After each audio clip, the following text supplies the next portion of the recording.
So my first year out, I was so lucky that our principal sent us to the Reggio conference in Sydney. And it was life-changing.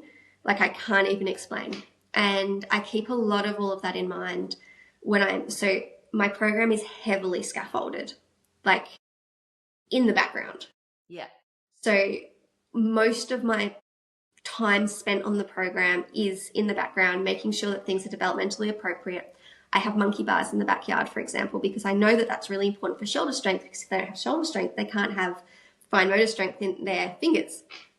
So that's just one very small example, but like everything I do is very intentional, and I don't put things out that I know are not going to be appropriate for them in terms of their experience, their development, their capacity.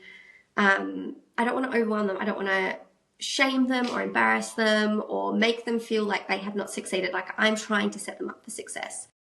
But at the same time, I want it to be engaging and to give them that little dopamine hit that's not on a screen, that's coming from their creativity.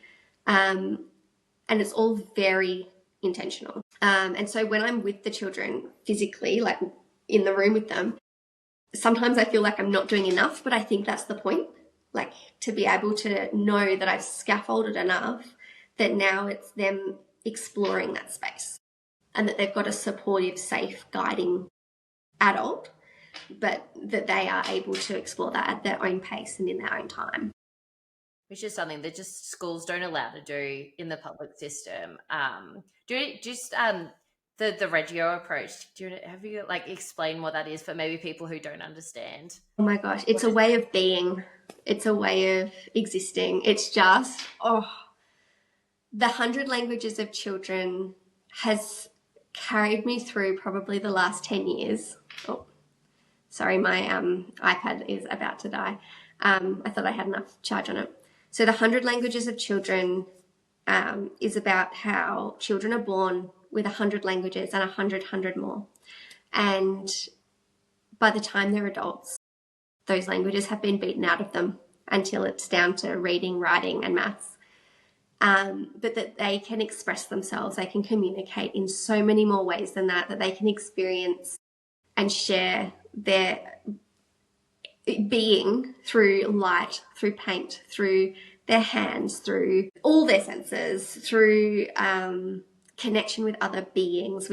There's so many ways to communicate, so many ways of being, and it's really a lot about like the rhythm and of life and natural resources. I think that sometimes Reggio can be a bit, it's been taken by a lot of early childhood centres here in Australia and used to just mean we have some cute resources.